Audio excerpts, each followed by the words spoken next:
Good evening, everyone, and my name is David Elwood, and I want to welcome you to the John F. Kennedy Jr. Forum here at the Harvard Kennedy School. Tonight promises to be a quite extraordinary evening, for we have one of the great minds, thinkers, innovators, provocateurs in this nation. So I want to briefly... David, of course, and... And you have Eric. We have Eric Schmidt as well. Neither of these gentlemen need much of any introduction, so I'm going to keep it very short. Time is short, I know, and so forth. But Eric Schmidt, as all of you know, or many of you know, was the CEO of Google from 2001 to 2011. He's the executive chairman now. Throughout his career, though, which started with many other things, including Xerox at Park, his Novell, and so on, he has been a source of inspiration and leadership, boldness, and a man who constantly pushed at the margins to get people to think about different ideas. The striking thing is how broad and diverse his set of interests is. This book he's gone around, Innovation and Leadership in the New Digital Age, is what this is about. The book itself is called The New Digital Age, which he wrote with Jared Cohen. Shows the breadth of thinking. It's so much more than the technology or the straightforward software uses we're used to doing. But how do you think about leadership? How do you think about nations? How do you think about the future of international affairs in a world that looks so very different and is changing so very quickly? So it is extraordinarily great that he has a chance to come and speak to this group of people and give his insights. David Gergen is someone who is equally young, but usually not quite as provocative. He's clever in his provocation. But he too is a man of great interest and spirit and focus. He's worked for 4 different presidents, both Republicans and Democrats. He's the person on CNN. I always say that I always wait to hear what David says, because he's the only one I trust. The others are all predictable. But perhaps his most important quality is he believes in, more than anything, the potential and the capacity of all of you, the next generation of leaders, to provide the public leadership that, quite honestly, our generations have not. And so with that, let me turn it over to David Gergen, and thank you very much, both of you, for being here. Thank you, Dean.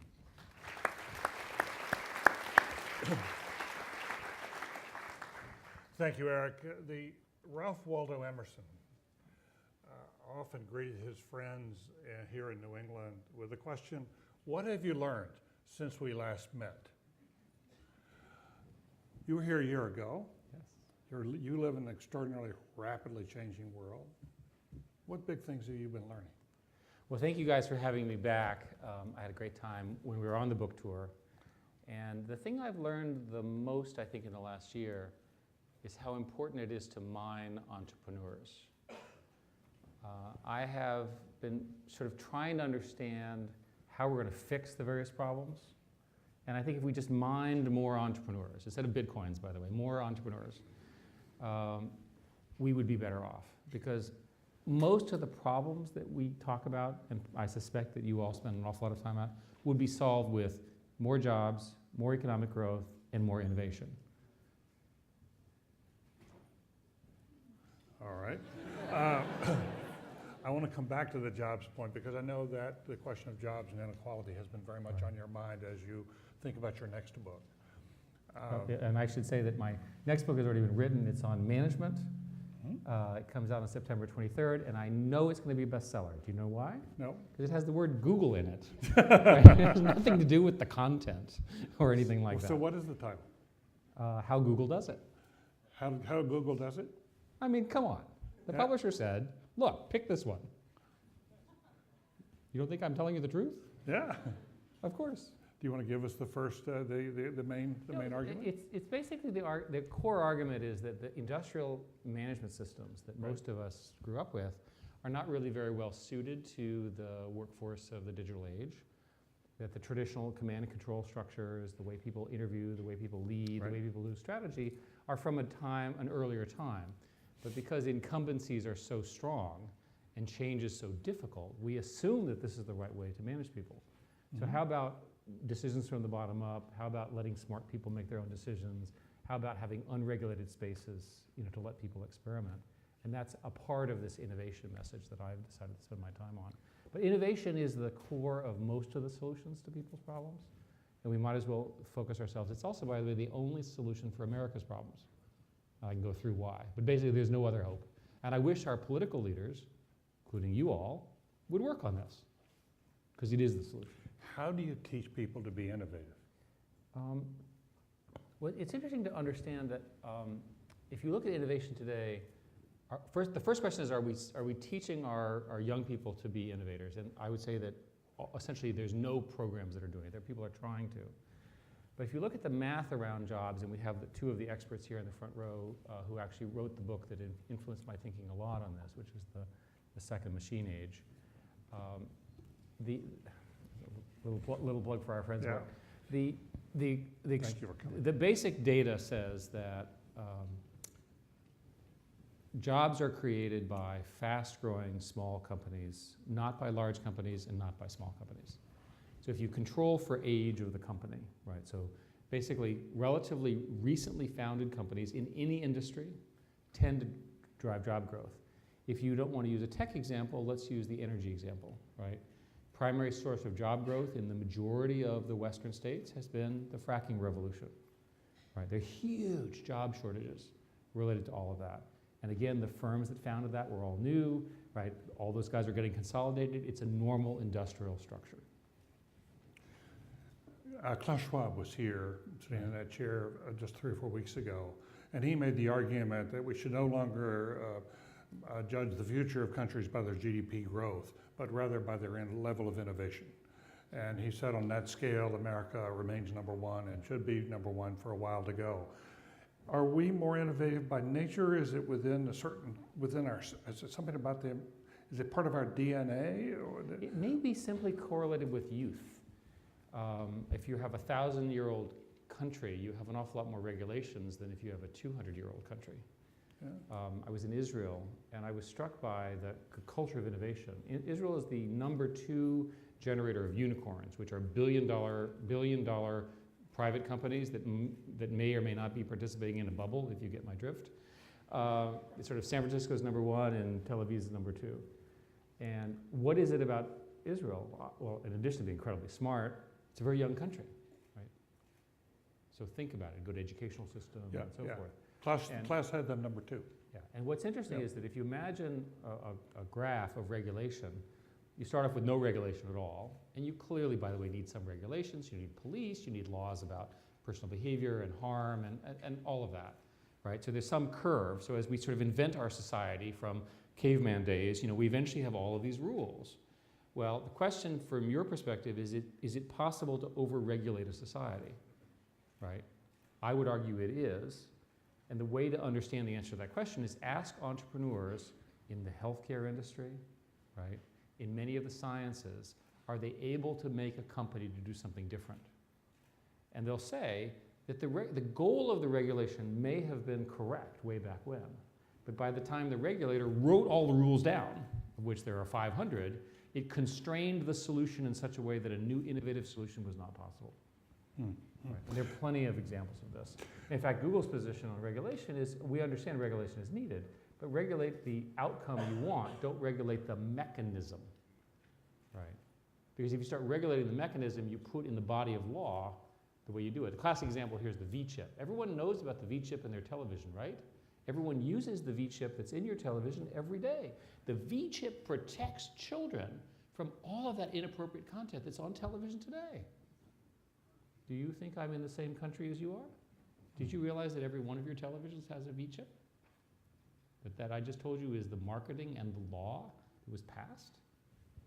Good news is the V-chip doesn't cost very much because it's a piece of semiconductor. We normally associate startups and innovators with business schools.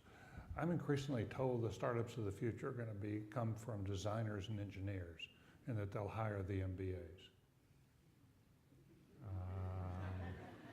This is a trick question. Even I can figure this out. Look, let's talk about the characteristics of innovators, and let's talk about entrepreneurs. Entrepreneurs see a vision that the average person doesn't see, and they're willing to do whatever it takes to achieve that vision. That's the characteristic of entrepreneurs. Mm-hmm. They do not suffer fools easily. They're very self-confident. Others would use other words, right? They're often very young and very self-confident. We need to celebrate these people. We need to find them. And if you're not like that, you need to befriend them because you're going to work for them, okay? So be nice to them, right? And one of the characteristics of entrepreneurs that is most interesting is that in social science, there's this notion of grit. You're trying to measure grit, which can be understood as persistence. And an awful lot of people fall into the equivalent of a pile of tears when they come across challenges, right? But there's something about entrepreneurs that the best ones have persistence in the face of enormous challenge. So here's the test. You funded the entrepreneur, and the entrepreneur does a pretty good job. And then the incumbent announces the same product, having stolen, for purposes of argument, the intellectual property of the little company. What does the entrepreneur do? Well, the successful entrepreneur doubles down, fights harder, leads harder, challenges harder, and eventually wins. The unsuccessful entrepreneur gets scared, gets tentative, loses confidence, falls apart. That's the difference between $1 billion and zero. In this book that you cited, The Second Machine Age, it's basically an optimistic book, but it does warn there's a dark side of this new age, and that is that unless we play our cards right, we could have growing joblessness and growing inequality. It could actually increase quite rapidly and dangerously.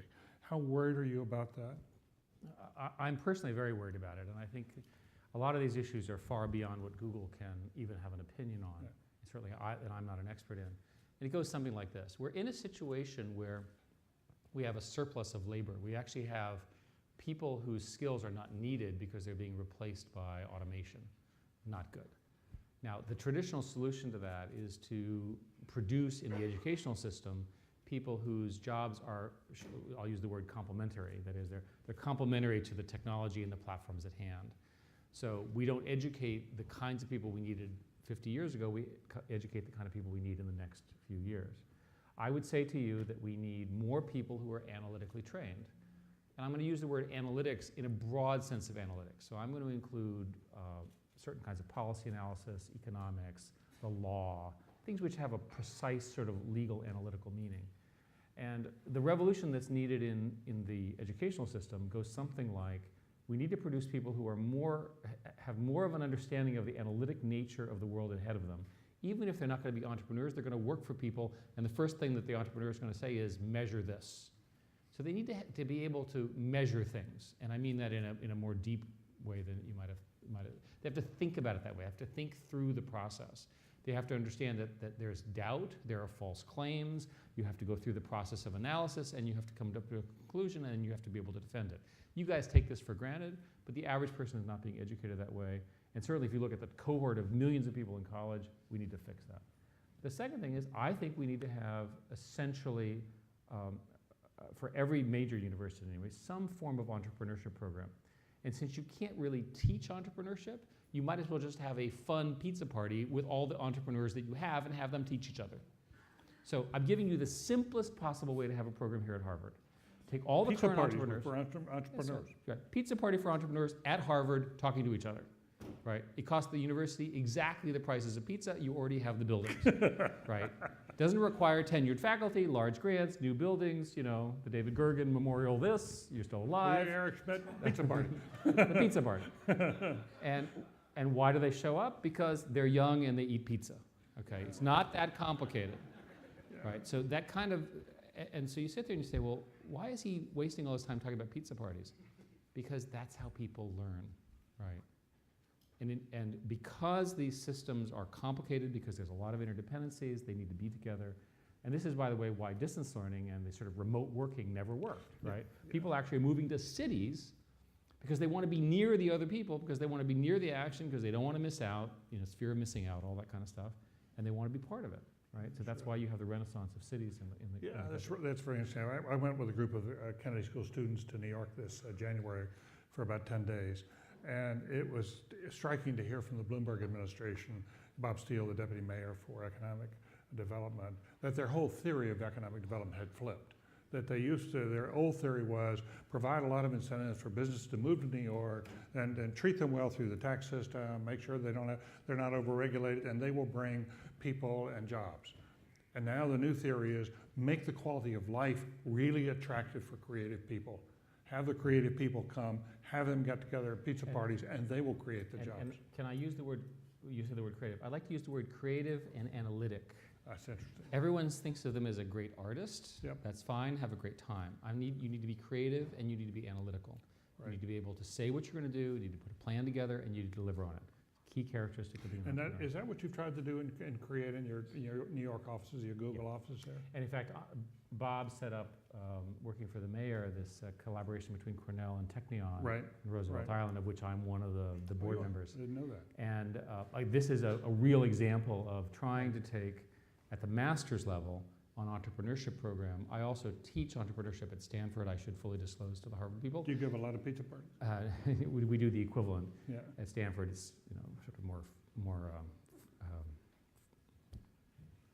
I'll describe the food later. More sprouts, and so in any case, the sort of sense of being in the middle of something great is hugely motivating to people who want to start new things. Huh. And just to finish my little diatribe on why entrepreneurs. Now let's go through how entrepreneurs can solve every problem in America. So the first problem we have is economic growth. Okay, well, I already told you that the way to do that is to build new companies. The fastest way to build a new company is to invent some new product that everybody wants and hire lots of people, right? That's called innovation. So you want to solve the climate change problem? Figure out a way to make solar and wind significantly less than the price of coal. Boom. All the utilities, who are in fact run by accountants who can actually run the numbers, would buy it. Boom, we're done. You need to fix the grid and do a few other things like that. You get the idea. You want to fix healthcare, right?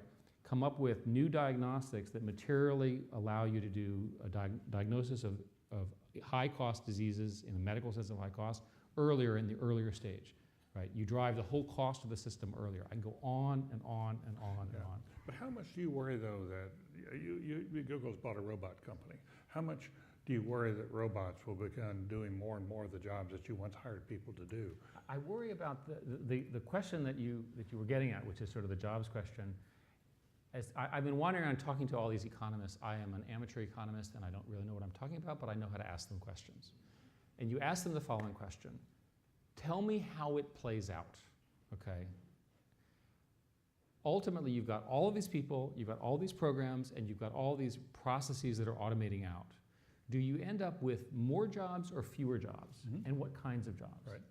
The sum of the economist's view is that you will end up with enough jobs, but you end up with this bifurcated jobs.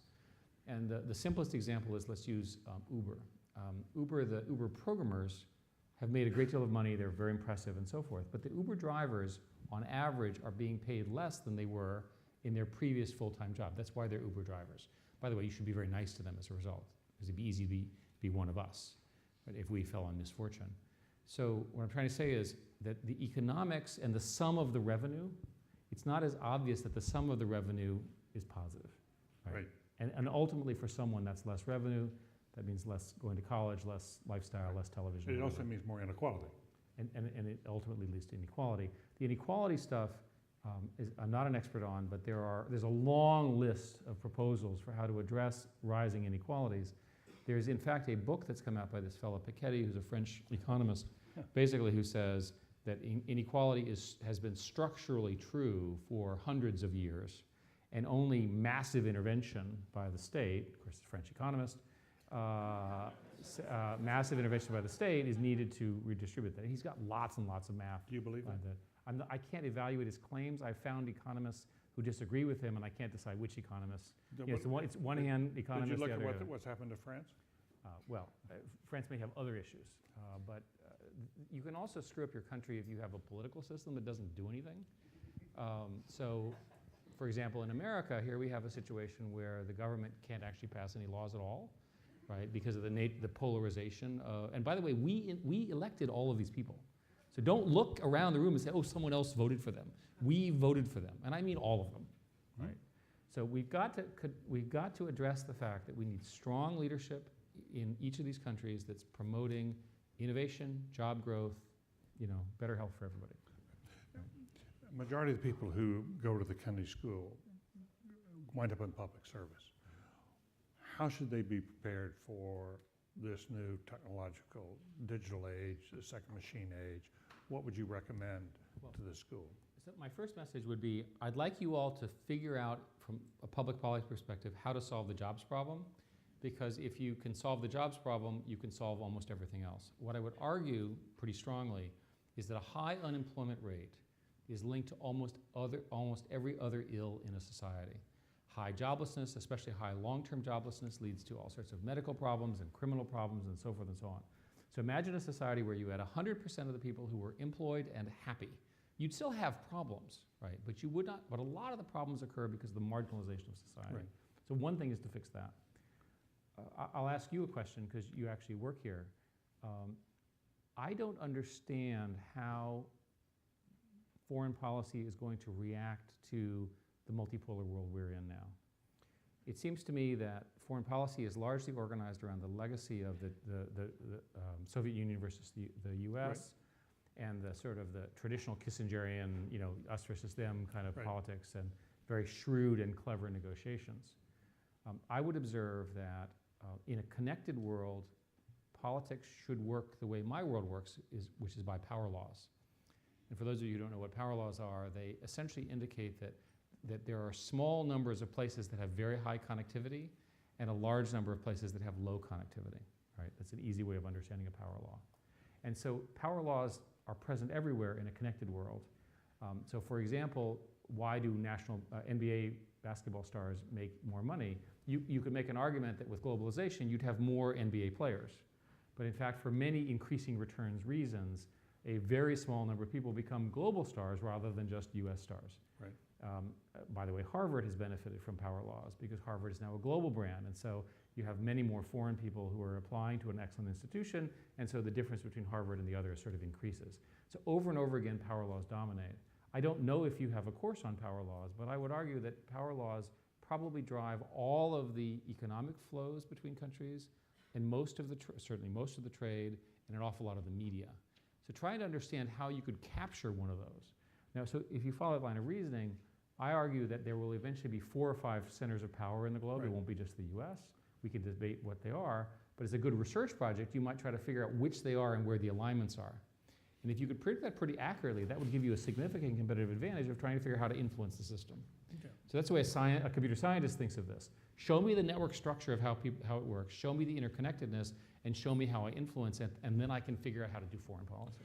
Well, Joe and I and others here on the faculty have in fact, studied power, soft power, hard power, multipolar world versus in economic terms, there may be multiple centers, and other terms there may be, dozens of centers, and yet in military terms there would be, one great power, a hyperpower in the United States. But what I think is less clear in this new world is, what does it mean to have this digital age in which so much power has been put in the hands of individuals? No, but remember, the power is put to individuals, but they also assemble power laws. Well, they do. So the point here is, it's less predictable. No, but let's look. But of course, but that's why it's so interesting. Yeah. So look at Twitter. Twitter, you get somebody who's got 5 million followers who you've never heard of because you're my age, right? Who in fact has huge power, right? Right, and then the political leadership have no idea how to use this person. Well, what we do know is that it's easier to topple a government. It's easier to elect a government through this, in this new universe, than it is to govern. Yes. Once it's done. You've seen this with President Obama. Well, you were involved with that. In our book, we say revolutions are very easy to start and hard to finish. Exactly. But I don't think we figured out. And one of the interesting questions for you would be, how can the government take advantage of these new technologies in a way to govern more effectively? It would start certainly the Obamacare rollout shows us how it can be botched. Okay, but let's start by using things that were invented after the year 2000 in our software. Right. Let's only be 10 years late. Right. But how do you explain in your own mind, since you were close to the Obama administration, what happened? I didn't do any of the programming, trust me. I can imagine. Do you have a view on what happened? Yeah, no, I've been in the meetings. I think, Yeah. let's talk about the government in general and not in a political context. Okay. So the government is one of the largest IT providers, IT customers, and it buys things from a large number of certified vendors who are government contractors. Almost everything from the way the government buys things is inimical, whatever the word is, to the way software is actually done.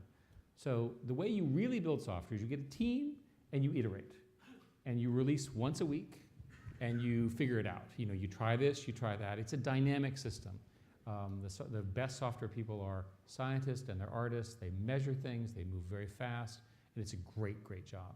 None of that is possible in the way the government buys things because you have to pre-specify everything, which is exactly the wrong way to do it. They're all fixed price contracts. And by the way, the programmers are no longer with you once you deploy the system. A number of Google employees took leave from Google and went to work on the ACA.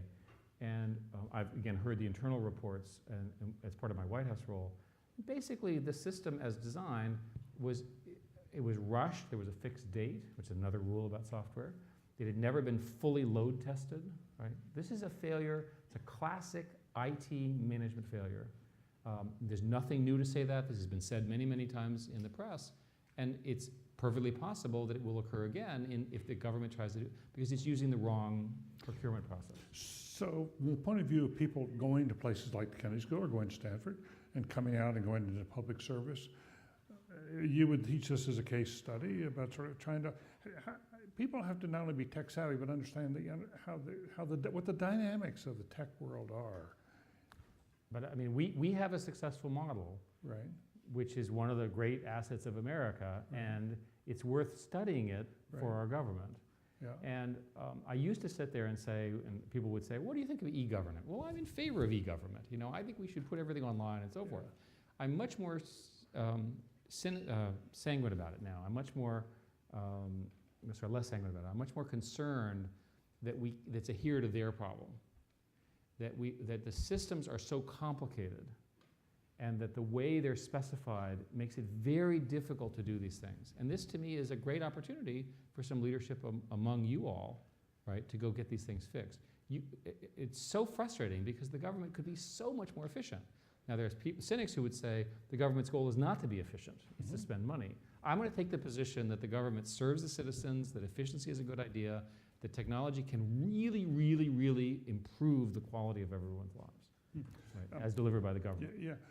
I was with the New York City Police Commissioner the other night, Bill Bratton, earlier this week, and he made the argument that he's using big data now extensively on the crime front, but that they're developing algorithms that they believe are really quite predictive of where crime's going to occur, and they can actually prevent crime. So the Bratton example goes for something roughly like this. When you look at police calls, there are intersections where crimes happen all the time. So if you simply measure all that and you overcrowd those particular intersections, because you have limited number of police cars, obviously you'd like to have as much police as possible, but you have limited resources, you overcrowd them. That's the number one thing that you would do to help citizens avoid crime. This is a no-brainer in business. This is what businesses do, right? You look at your biggest costs and you address them by putting your resources on them. What you're describing in general is called big data analytics. Let's use a less controversial one from medicine. So when you go to the doctor, you're reliant upon the practice that the doctor is a member of or the hospital that they are and their own experience and what they learned in medical school and what they've read in recent journals.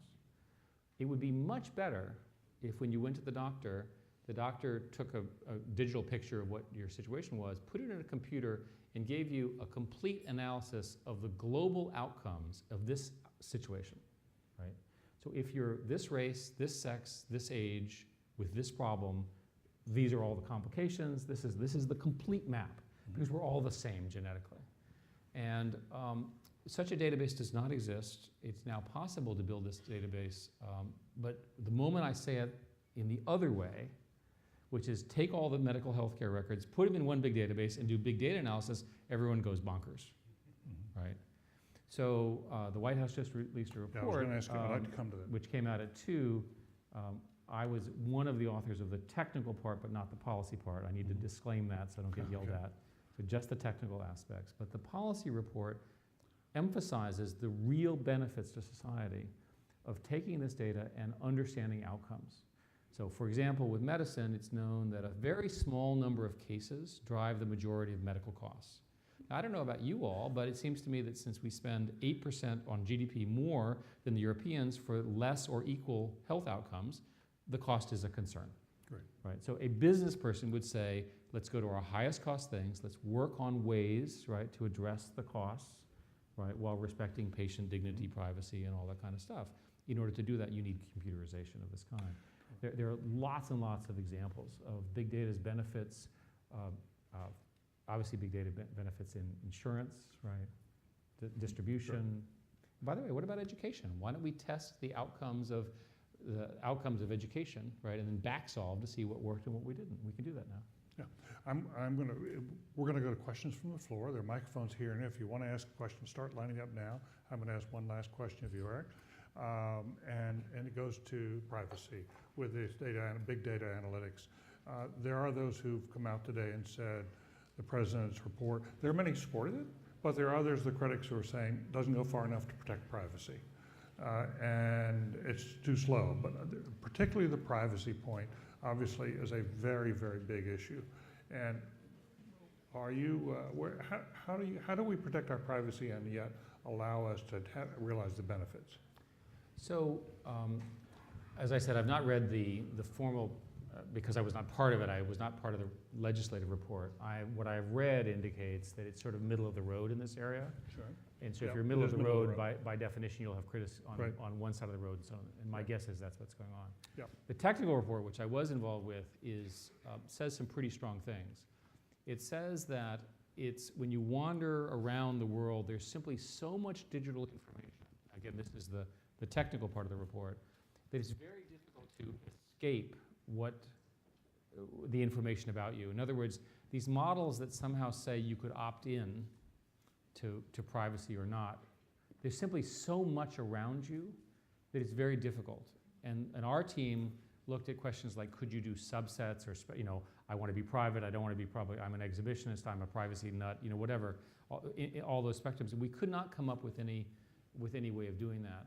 And that we talk a lot in the technical report that part of the way to do this is, if you're going to store all that data, make sure that you understand what you're going to use it for, and make sure that you regulate the use of the data. Mm-hmm. The data itself is not dangerous, but its use could be quite dangerous. So what you want to do when you build one of these databases is you want to say, these are the appropriate uses, that is the legal uses, and the other uses are not possible. And we talk about how to do that. Do you have any views about this whole case is coming before the Supreme Court now, when the police arrest someone and they want to go into their cell phone, whether they need a warrant to do that? That is a legal question. I don't know enough about it to answer it. In our book, what we say is that in the future, certainly in dictatorships and in war zones, what will happen is you'll be shot, arrested, by the opposition, and the first thing they're going to do is take your cell phone, and they're going to impersonate you, and they're going to immediately get everyone else to come to you because you're going to give a cry of help. So the fact that cell phones are ubiquitous, and the fact that your tightest and closest relationships are all embedded on your phone is a very material thing, and we talk about that in the book at some level. Okay. Good. Okay, listen, guys. We promised Eric that he'd be out by 6:45 sharp to get to his next engagement, but we're going to go through as much as we can. One question per customer, question mark at the end of the question, and it's so wonderful. At every microphone, the first person up is a woman. That's wonderful. I've never seen that before at the Kennedy schools. You're first. That's good. Please identify yourself. At the college or in the Kennedy school, whatever. My name's Mariah. I'm a sophomore in the college. Does that mean you're an undergraduate? I'm an undergraduate. Thank you. Yes. Yes. In our economy and society today, connection to the internet is obviously integral to so much. However, in the United States, approximately 30% of Americans are still not connected in their homes to the internet, and this percentage is much larger for specific demographics. Would Google consider collaborating with cities or states across the country to finally bridge the digital divide and connect people who can't afford broadband connections? Well, thank you for your question. We are, in fact, in the process of doing that in the following way. There are 4 cities that have what is called Google Fiber, which is a phenomenal product that's like the sexiest thing an engineer could ever have made, beyond belief, 1 gigabit, changes your life, you'll never leave home. That's how exciting this product is. You'll never come to school, you'll just sit there, right? Because it's 20 or 30 or 40 times faster than what you have today, probably significantly higher than here in the college. And as part of that program, when we do the installation, if you don't want to sign up, we will actually, if you are willing to pay for the physical connection, a one-time fee, we'll give you free internet. And so in fact, we do that. There are a number of other variants of that kind of project, so the answer is yes, we are doing our part. At some point, the good news, and I understand the basis of your question, is that our industry is a declining cost industry. So the prices are falling dramatically for everything, and usually that just solves itself. So I remember 20 years ago, sort of discussing this at great length, and we were trying to get the schools wired. But in fact, the cost of access has become so low that the schools are wired now, right? And in fact, every household pretty much has a computer because they have the equivalent of a game console if they don't have a PC, and they all have smartphones now. The other story to mention is that the smartphone revolution, today's smartphones are in the unsubsidized $400 to $500 price points. They're bought down by contracts.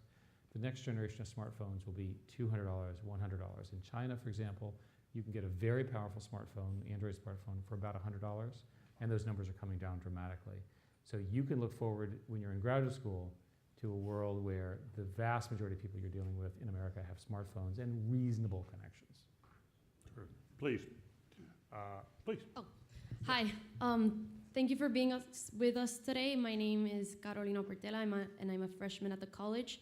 My question relates to the convergence of politics and technology, specifically with the issue of censorship. You were quoted by the Washington Post a few days ago as saying that we can end government censorship in a decade by using encryption. Encryption. Can you describe the successes and setbacks that you have experienced, your company Google, in China, and how you foresee your future with the nation?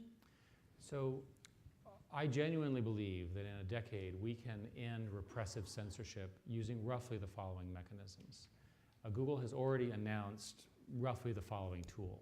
You have a friend somewhere in America and you're in a repressed country, so pick North Korea, China, what have you. Pick any one of the usual bad suspects. And you basically, if you trust that person, they will give you a virtual private network connection, which they then maintain as though they're essentially hosting you. And we can do that with scale and with alacrity, if you will. It works pretty well.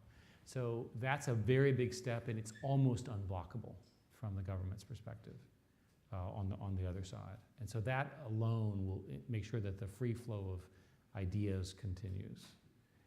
In the China case, we've been negotiating with the Chinese government for years. They're, shall we say, tough to negotiate with. But they're not fundamentally in alignment with the goal of an open and free internet. Just recently, right before I went to China in November, the president authorized and they signed a law that criminalized any sort of mobilizing activity of any blogger that had more than 5,000 followers. Well, in China, everyone has 5,000 followers because there's so many Chinese people, right? It effectively criminalized anything bad. You have genuinely tough criteria. And as long as it's going to operate that way, it's a real culture of fear. Please. Hi, Eric. My name is Claudine Newman-Martin. I'm a second-year MPP at the Kennedy School. My question's quite similar to the other two. I was recently in North Korea, and it was very striking what I'm glad they let you out. Yeah, me too. Are you American or foreign? I'm Australian, but I went with Americans. And They like Australians a lot more than Americans. They do, yeah, although we were still in the war, so we're not that well loved. My question is about your experiences in North Korea. I was wondering if you could share some of your reflections and maybe tell us a little bit about how you see the future of the country, not in terms of just technology that's possible, but how we get it in there. Well, since you've been there, you saw what I saw.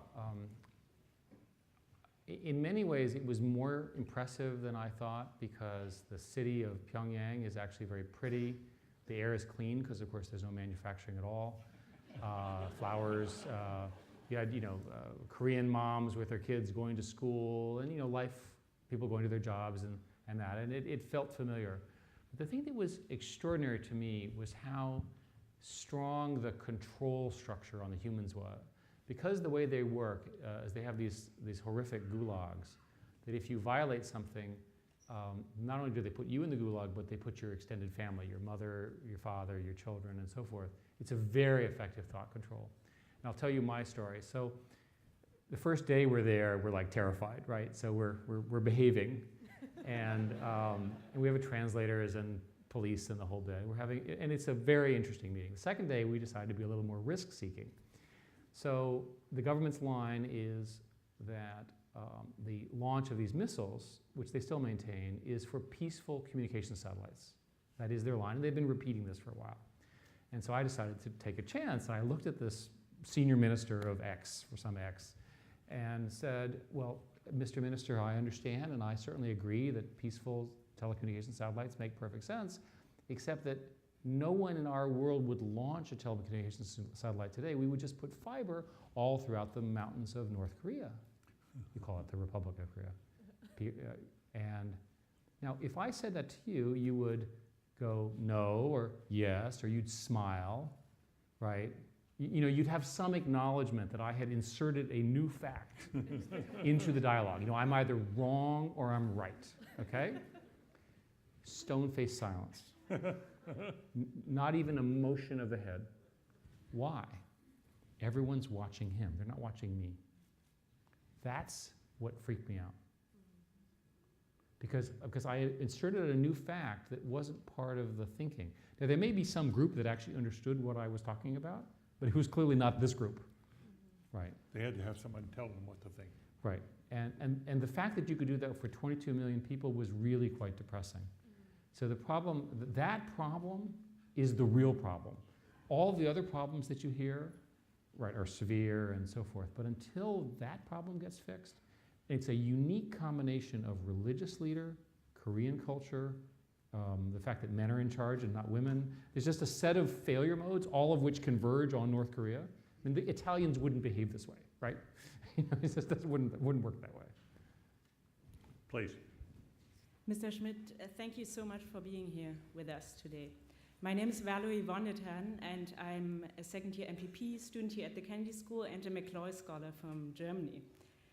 2 weeks ago, the head of Germany's largest publisher wrote an open letter to you, stating that we are afraid of Google and that Google is operating a business model that, in quotes, is less reputable, that in less reputable circles would be called extortion. The New York Times has been calling the exchange between you two a transatlantic war of words. In that sense, we are still waiting for you to return the fire. And without without me putting you on the spot here, which is what you're doing. Be really interested in hearing your response to Mr. Döpfner's letter. So Matthias Döpfner is actually a good personal friend, and I had written an article that was published in The Competitor, which argued that a broad and open internet was appropriate, that the transition was appropriate, et cetera, and this was his response. I think you can understand that this, of course, we have a business relationship with these guys, so put it in a little bit in the context. We're not going to respond in public to this. I will be seeing Matthias shortly, and I'll talk to him about it some more. Let me say a couple things, and not to comment specifically about his letter, because I don't want to do so. Google is free in Europe, and we provide enormous value to the citizens of Europe, and we monetize with ads, which we do well. Those ads are also available for newspaper partners and so forth. There's a specific set of issues around something called ancillary copyright and so forth, which is going through their legislative process, and that's what it's really about. But the core thing is, do you want Google in Germany? And the answer is yes. Is Germany important a market for us? Absolutely, we want to serve the German citizens, and we think we're doing a really good job at it. Please, sir. Let's bring the microphone down, please. I'm from assistant in Kennedy School. My name is Gang Wu. As you are coming here today, White House released the big data and privacy report. My question is, how should Google take the lead both in the world area and at home by adopting the policy that stimulated the rules of the practical privacy protecting the technology that exists today? Thank you.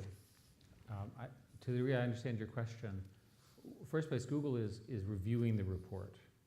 So from our perspective on the privacy side, you have the ability in Google to go in and tell Google what Google is to retain about you. There's something called the Google Dashboard, and we think that's a pretty good answer. Much of the report is not really about Google-specific privacy issues at all, and one of the things that it does is it endorses something called ECMA reform. ECMA is the Electronic Communications Privacy Act, which needs to be updated for the digital age, and there's a bunch of legal things in there about that. Hi, my name is Denise Lynn. I'm a second-year MPP student at the Kennedy School, and I was hoping you could speak more to Google Fiber. I'm interested in what the long-term goals of the project are, whether it's to disrupt the market or really have Google become an internet service provider, and also what maybe the evolving goals are, considering the fact that Cox Communications and AT&T have recently announced that they're interested in getting gigabit speeds out to different cities in the country. If the outcome of what we're doing is that every single one of you ends up with gigabit speeds from every cable provider, that is a huge win for you. And by the way, it's a win for Google. And it's a win for Google because our revenue goes up with faster connections.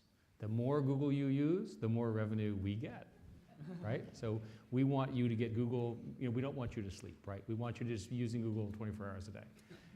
That was a joke, by the way. Please don't put it in the context.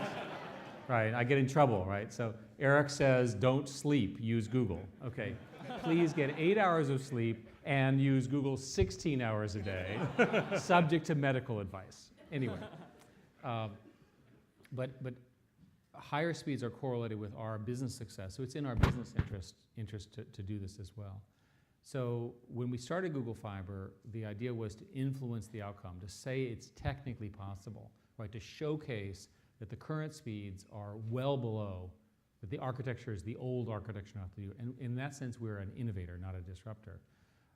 And we'll see.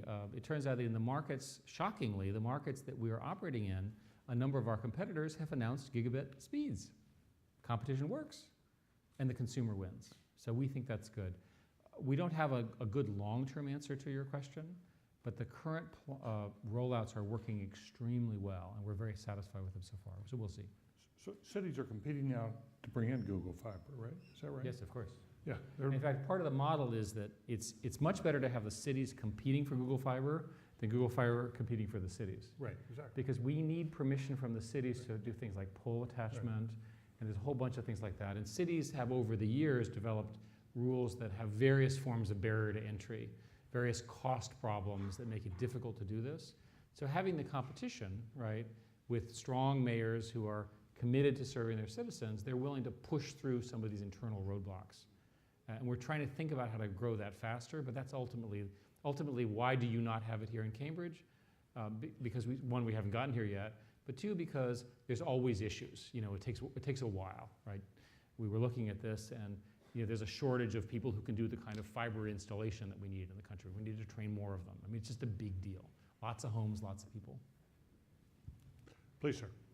Hi, my name is Kit Wu, and I'm a college student, first year. I'm also from San Leandro, so I'm right across the bay from Google, good area.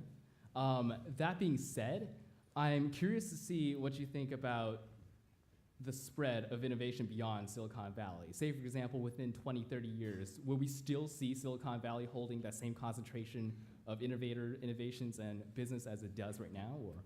Well, I've been working to try to create other Silicon Valleys, and there's a lot of people who think it's very hard. So let me tell you why they think it's hard. For some reason, Silicon Valley, over 50 years, developed a set of practices which in sum drive the innovation forward. Possible scenarios include the fact that the venture industry is highly concentrated there, that the venture industry owns minority positions, not majority positions, so the entrepreneurs are highly incentivized to win. There are, for example, effectively no employment contract laws, that it's possible essentially for groups of people to leave one company to another, that the valley itself moves largely as a hive of knowledge. So in other words, people flow back and forth, and there's a tremendous amount of sharing. This is what I was trying to talk about with cities. These all strike me as reproducible, right? I don't see any unusual physics in that, but it takes, you have to do all of it. So there's a person at Berkeley who did a study of why did 128 not succeed and everything moved to Silicon Valley, and she has a set of reasons, including these employment laws and other sort of government laws, which are from 15 years ago. So in looking at New York, as an example, with respect to the Cornell thing, what are the things that New York doesn't have that Silicon Valley has, right? And we're trying to figure that out. If you talk to Fred Wilson, who's sort of the top venture capitalist in New York, he says the only thing we don't have is time. Right? We're in the, quote, we're in the first and a half generation of investing, and Silicon Valley is in the fourth or fifth. And that learning, right, the people, the knowledge, the judgment, right?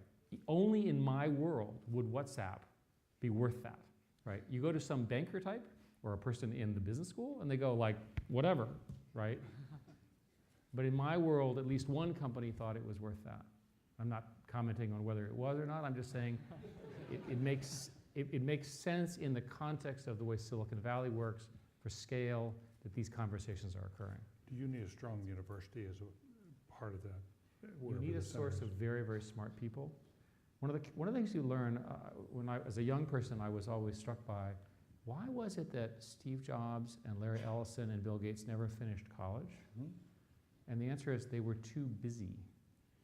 But when you would talk to them, they were so much smarter than I was, right? So college is an approximation. It's a selection bias for intelligence. But what you really need is an unusual supply of smart people. I'll give you an Israeli example because I've been studying this. And I'm not suggesting we have mandatory military prescription in America, so we're clear. They have it in Israel, and they test all the people, and they take the top 1% on the math test, and they put them in their signals intelligence group, roughly the equivalent of our NSA, CIA kind of thing. All of those people eventually are disgorged out of the military, right? And they all know each other. So that's a different way, and not one I'm endorsing, right, to produce those teams. So here in Cambridge, we have some of the smartest people in the world, right? Look at the sum of universities and so forth. If I could be critical for a sec, why have you guys not produced the equivalent of Twitter, Facebook, Google, and so forth? I don't know. But the people are clearly just as smart, if not smarter. We hire lots of them. I know this to be a fact. So there's an action item for you. Please. Hi, thank you for being here again. My name is Rajan. I'm a first-year MPA student here at the Kennedy School. And as you mentioned earlier and talked about, job creation is essential for economic growth. You talked about solving the jobs problem to solve other problems. And a lot of my classes here at the Kennedy School, when we talk about creating jobs in terms of economic growth for countries like India and China, we look to the manufacturing sector, saying we have a large young population, we need to employ them in the manufacturing sector to create these jobs and lead to economic growth. And I was just curious about your thoughts on how the advent of 3D printing may actually shift the manufacturing sector itself from decentralizing from large plants to having people at homes or in more decentralized settings actually creating products. In the current state of 3D printing, it allows more flexible design styles. It's fantastic stuff. It makes the whole design process that much faster, but the majority of the goods that you purchase will be manufactured in traditional mechanisms because the cost of manufacturing is lower for things which are routine. The 3D printing is, by definition, more flexible because it can do anything. So as long as 3D printing has that specialization and therefore the cost associated with that, the majority of manufacturing will remain traditional. And the 3D printing revolution will completely change the way you think about design. Instead of having 50 people with spreadsheets and rulers and all of that, you'll sit there with your computer, you'll make this thing, you'll make it, and then you'll ship it to a volume manufacturer, and you're done. Right? So the product cycle is faster, but the mechanism is still manufacturing. Do you think in 100 or 200 or sometime in the future that actually the cost of 3D printing just being raw material supplies will actually become cheaper than economies of scale in mass manufacturing? The history is manufacturing flexibility through micro-automation and that kind of stuff. So you could certainly imagine that a steel mill that currently makes flat, rolled press stuff in the old way could be automated and computerized to do 3D printing equivalent over a 100-year period, but certainly not in the next few years. Please. Thank you for being here today. My question is about income inequality, which you talked about earlier. We all know that that's a growing problem here in America, and it's getting bigger. And usually, a lot of times, you hear people that are griping at CEOs and head of companies and making all these millions of dollars compared to their employees, normal employees in their companies. So my question is, number one, do you think it's fair for them to get blamed?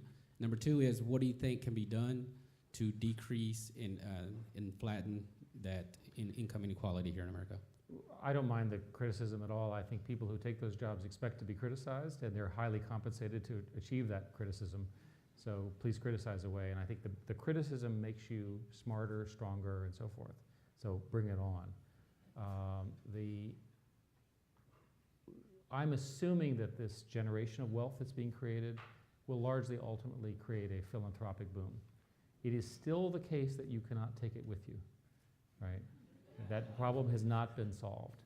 So it's reasonable as this generation of very wealthy people age, you'll see this huge amount of philanthropy, and I'm trying to participate myself in it. And we'll see. And hopefully we'll have better tools, better ways of measurement. It won't be wasted. It'll be done in the proper way. The other question you had to do has to do with sort of the inequality of compensation. And that goes back to our earlier point that this is a long-term trend. It's very much not a good thing. And we need to come up with ways of fixing it. It's not obvious to me exactly how those are. They're going to be, there's traditional ways of income redistribution, philanthropy, and so forth, but there's not a consensus on how to do it. Thank you. Yeah, hi, thank you so much. My name is Neong. I'm an MPIID student, first year MPIID student from the Kennedy School. I have a question regarding regarding the relevance of the modern day liberal arts education. I have a undergraduate degree in economics. When I went to San Francisco over spring break, I was told by my friends working at the startups that my skills are not entirely relevant. So They clearly don't understand what modern economics is. Oh yeah. But modern economics is largely a math problem. Yeah, but even with such a so-called quantitative background that I may have, I face resistance from these folks. And I think given that we are living in the tech age, do you think that the kind of liberal arts education has become somewhat obsolete? So let's be clear. Yep. It's clear to me that Google would hire you. Mm-hmm. So let's not worry about you. Okay. Let's go through somebody with a strong quantitative economics background from a major university, an Ivy League university or whatever. This person will be highly valuable in any one of these companies. Why? Because they can count the revenue, right? Revenue, right? Remember that? We actually have to have revenue, we have to count it, and so forth. We hired a physicist, an economist named Al Varian, and he and a woman named Susan, who's now running YouTube, eventually figured out that what we should do is understand the physics of our clicks, right? That in fact it was a physics problem and an economics problem. And I would never have told you that. I would have given you the old answer, which is, well, we're scientists, we're programmers, we're having a good time. So I completely disagree with your friends on that, and I think the applicability of these kinds of degrees in business development, business analytics, understanding the structure of these networks is profound. Thank you. A couple more, please. My name is John Clark Levin. I'm a first-year Master in Public Policy student here at the Kennedy School. Thank you again for being here. One of the things you said that really struck me earlier was that revolutions are easy to start and hard to finish. And it's clear that Google and companies like it can play a key role in those revolutions, or even in smaller political decisions, like what country owns Crimea on Google Maps now, questions like that. So it seems that that political reach is much greater than Google had back in 2001. So I'm wondering, in your time at the company, how has Google's understanding of its own political role and responsibilities evolved? We've roughly learned the following rule. Every case is different. And when I started, and I had sort of the simple model of this, oh, there's one answer, force it on them, whatever, typical arrogant kind of answer. And I think because of both the feedback, the political pressure, hiring some smart people, people from here, et cetera, we learned that these are more subtle. So for example, you use the example of maps, we follow the UN conventions on mapping. And the UN conventions, shockingly, are not written by an engineer. The UN conventions allow for different names for things. How the political world solved the problem was you can call it A and I'll call it B. And I can yell that you should be calling it B and you should yell that I'm, but the provider can say you're A and we're B. And that's in fact how you solve those. So a little bit of deft makes sense. And we look at every one of these cases, whether it's the Innocence of Muslims video, some of the other censorship things. There's this horrific censorship thing going on right now in Turkey, which we're very upset about, which we're fighting, because we obviously don't believe in censorship. But we do it on a case-by-case basis. Thank you. Last question. Hello, Mr. Schmidt. My name is Matt. I'm a sophomore in the college. I just want to ask you regarding Facebook's recent move into the financial services sector, really. I want to ask you whether Google has those sorts of intentions as well in the future. There were some very senior people in the fund management business industry who mentioned they're extremely afraid of Google's entry into the asset management industry. Do you ever see Google entering that area? We never say never about anything. I'll tell you a story that when I first became CEO, I had an engineer who came in and said, I can predict markets.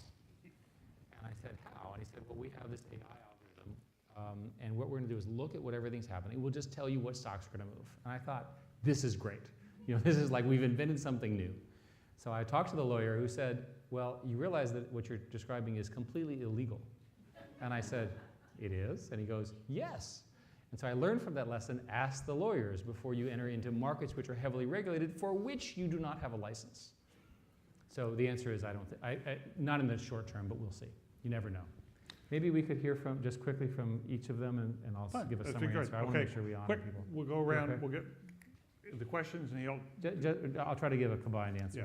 Great. My name is Ben Bolger. I'm a Harvard alum. It's been 10 years since you launched Gmail. Just wondering if you could personally reflect on how your usage of email has changed, anything unexpected that you've discovered in how you use email in the past 10 years. Thank you. Go ahead. Hi. My question is more about what is your thoughts about the new regulations for the net neutrality for the Federal Communication Commission? Okay, go ahead. Hi, you've spoken a lot about commercial activity and job creations and things like that going into the new digital age, but I was wondering if you had any comments on the place of nonprofit or philanthropic activity going forward. Just real quickly on Gmail, I'm always surprised at the strength of email. Gmail now has close to 1 billion users. I don't know the number, but it's extraordinary. By far the only one that's growing. And it's something about cloud computing that took off. The question about the FCC rules, we're generally concerned about restructuring the internet so it's a fee-for-service basis. We've benefited from having a one-price-fits-all. The right answer is competition. The third question was? The nonprofits, thank you. Yeah. On the nonprofits, the thing I would tell you about nonprofits is that they're full of extremely well-meaning people who need to build things. And the way to really have leverage is to build a platform that can measure and deliver services online. There are people who are beginning to build these platforms, and then others who don't have the technical skills can use them. There's so much waste in the philanthropic world because they don't measure the outcomes. They're well-meaning people. They're trying to solve the problem. You ask them the basic questions. How many of this did you save? How much of this? And they can't answer them. That's indication of poor management. They need better tools. Let's do a couple more real quick. Okay. Hi. There's a saying that Google is essentially an advertisement company. I'm just curious, how do you respond to it? Go ahead. Yes, sir. Do you think the forgettable internet is sort of a fad, or do you think there's something sort of fundamental there where people don't want every little thing they post online to follow them forever? So the question about advertising, Google is a product company. Many people have said we're a marketing company or a media company. We're a product company. We're full of innovators. Sometimes our products are great. Sometimes they're not so great. Hopefully we figured out a way to systematize innovation. So over the next decade, hopefully you'll see sort of amazing innovation, right? And your question was about? Basically the idea of a more forgettable internet. That's sort right. of Snapchat. I already forgot your question. Sorry.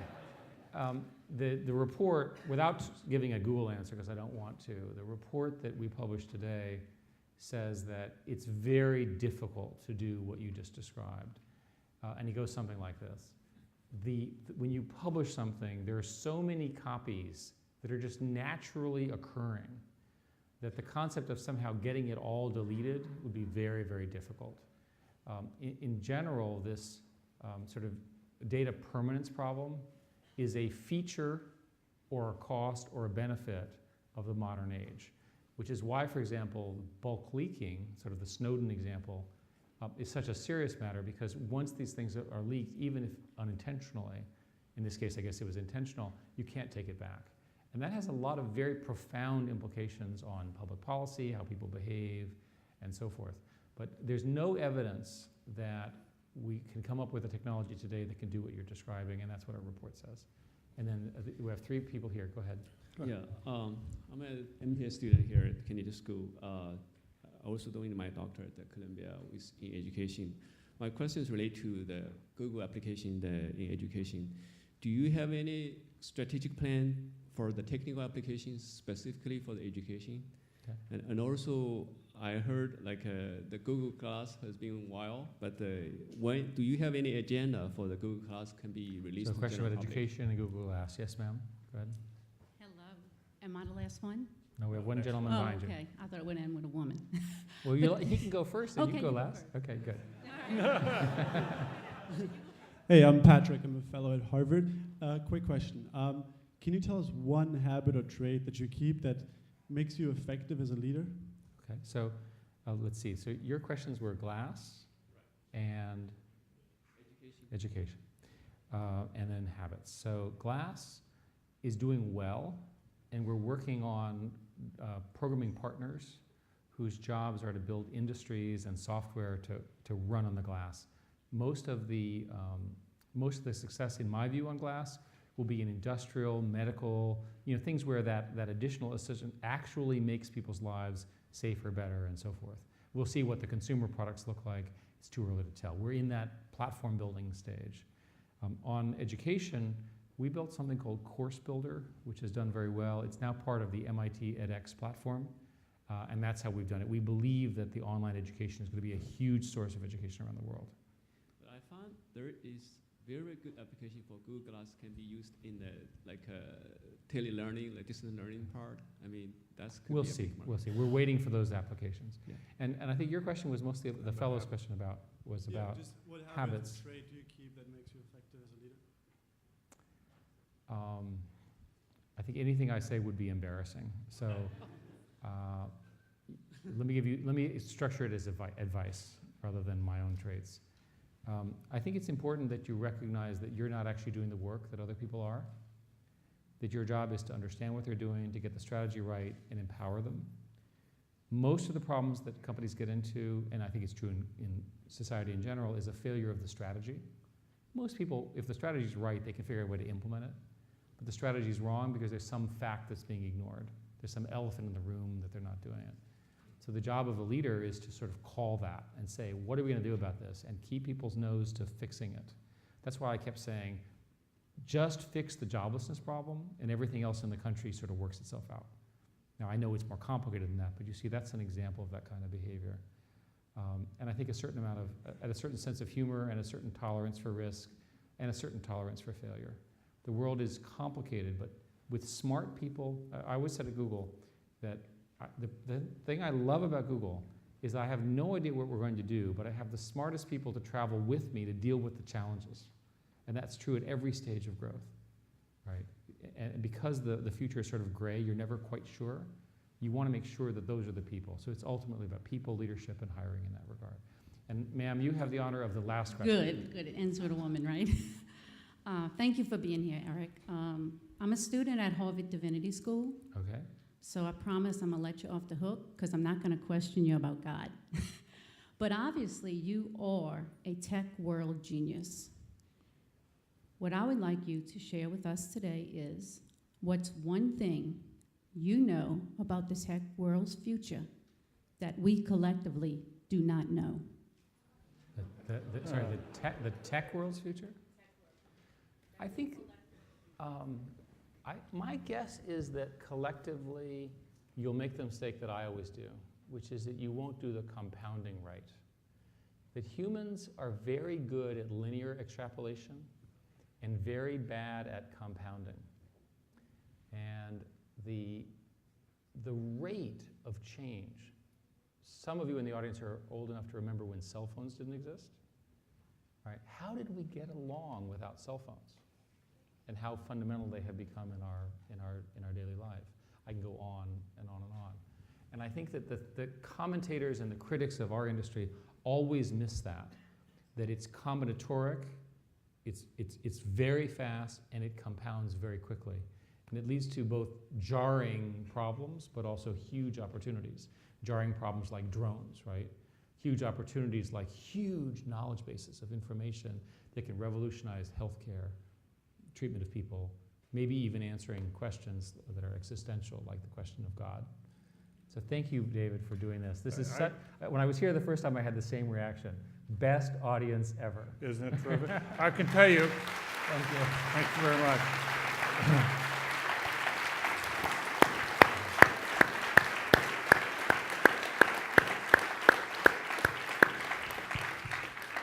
Ralph Waldo Emerson would have been absolutely delighted by this conversation. Thank you. Okay. Good, thanks.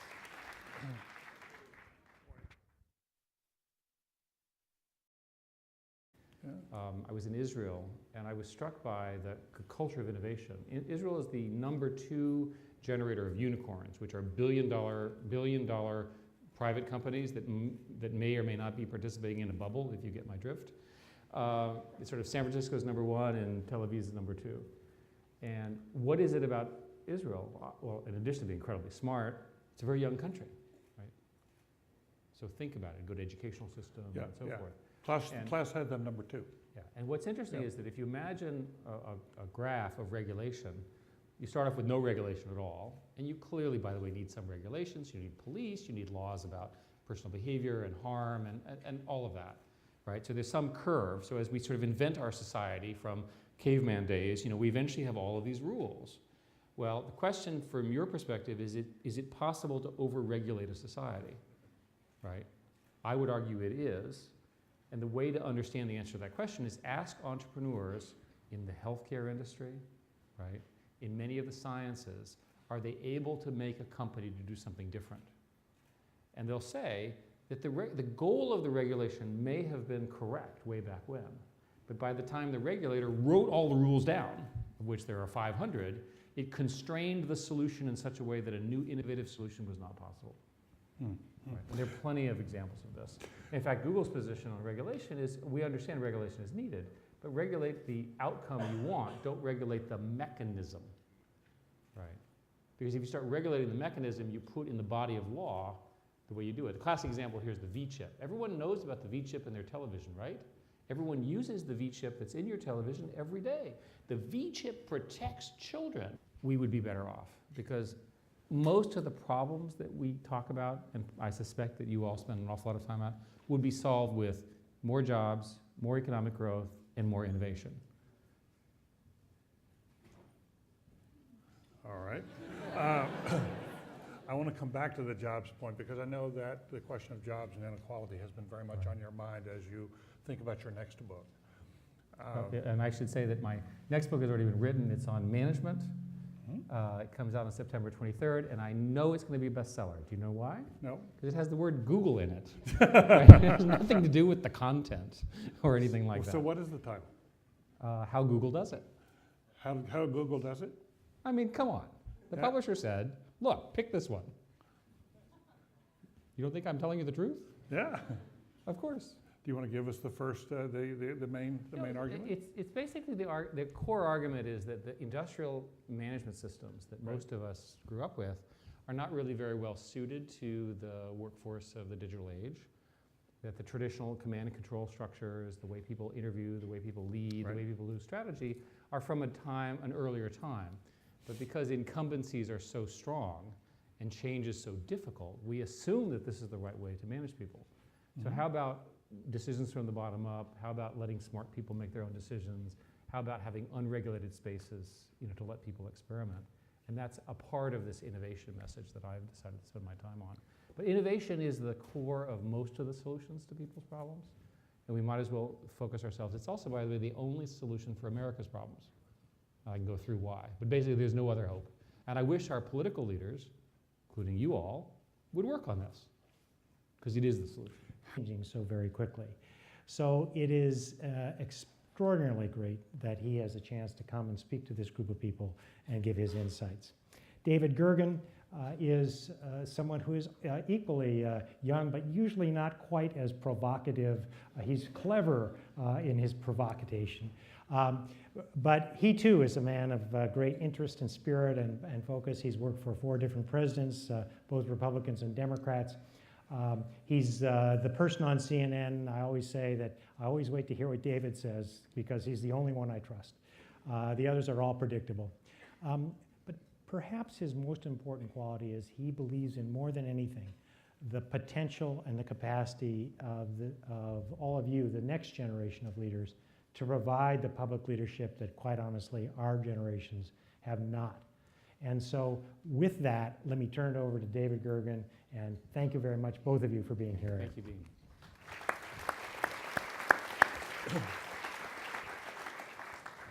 Thank you, Eric. The Ralph Waldo Emerson often greeted his friends here in New England with the question, "What have you learned since we last met?" You were here a year ago. Yes. You live in an extraordinarily rapidly changing world. What big things have you been learning? Well, thank you guys for having me back. I had a great time when we were on the book tour. And the thing I've learned the most, I think, in the last year is how important it is to mine entrepreneurs. I have been sort of trying to understand how we're going to fix the various problems. And I think if we just mined more entrepreneurs, instead of Bitcoins, by the way, more entrepreneurs.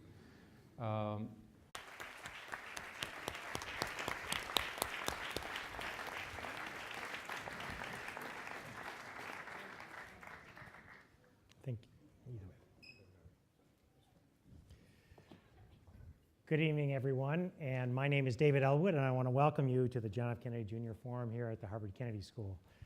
Tonight's promises to be a quite extraordinary evening, for we have one of the great minds, thinkers, innovators, provocateurs in this nation. So I want to briefly... David, of course, and and you have Eric. We have Eric Schmidt as well. Neither of these gentlemen need much of any introduction, so I'm going to keep it very short. Time is short, I know, and so forth. But Eric Schmidt, as all of you know, or many of you know, was the CEO of Google from 2001 to 2011. He's the executive chairman now. Throughout his career, though, which started with many other things, including Xerox at Park, his Novell, and so on, he has been a source of inspiration and leadership, boldness, and a man who constantly pushed at the margins to get people to think about different ideas. The striking thing is how broad and diverse his set of interests is. This book he's gone around, Innovation and Leadership in the New Digital Age, is what this is about. The book itself is called The New Digital Age, which he wrote with Jared Cohen. Shows the breadth of thinking. It's so much more than the technology or the straightforward software uses we're used to doing. But how do you think about leadership? How do you think about nations? How do you think about the future of international affairs in a world that looks so very different and is changing? How do you teach people to be innovative? Well, it's interesting to understand that if you look at innovation today, the first question is, are we teaching our young people to be innovators? And I would say that essentially there's no programs that are doing it. People are trying to. But if you look at the math around jobs, and we have two of the experts here in the front row who actually wrote the book that influenced my thinking a lot on this, which is the Second Machine Age. The little plug for our friends. Yeah. The basic data says that jobs are created by fast-growing small companies, not by large companies and not by small companies. So if you control for age of the company, right? So basically, relatively recently founded companies in any industry tend to drive job growth. If you don't want to use a tech example, let's use the energy example, right? Primary source of job growth in the majority of the Western states has been the fracking revolution, right? There are huge job shortages related to all of that. And again, the firms that founded that were all new, right? All those guys are getting consolidated. It's a normal industrial structure.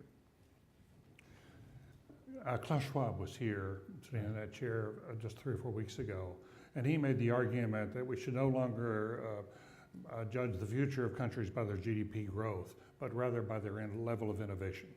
And he said on that scale, America remains #1 and should be #1 for a while to go. Are we more innovative by nature? Is it within a certain, is it something about is it part of our DNA? Or it may be simply correlated with youth. If you have a 1,000-year-old country, you have an awful lot more regulations than if you have a 200-year-old country.